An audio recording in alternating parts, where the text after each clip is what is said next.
अमाद भाई 6 पे 13 बाकी 6 बाकी है 6 बालों पे अमाद भाई क्या कहते हैं 6 पे 13 बाकी है क्या स्ट्राइक पर मौजूद है क्या जी 6 पे 13 स्ट्राइक मिलेगा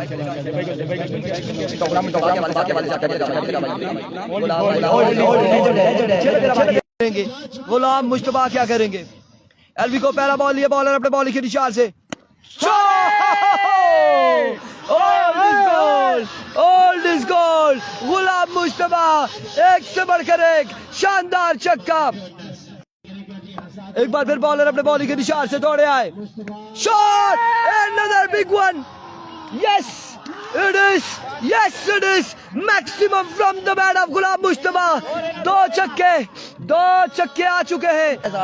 मुखलिस हमारे साथ काफी है। Congratulations, another maximum from the bat of Ghulam Mustafa. और इस वक्त 3 छक्के लगा के ये भी अफरीदी बन के गुलाम मुस्तफा ने कमाल कर दिया।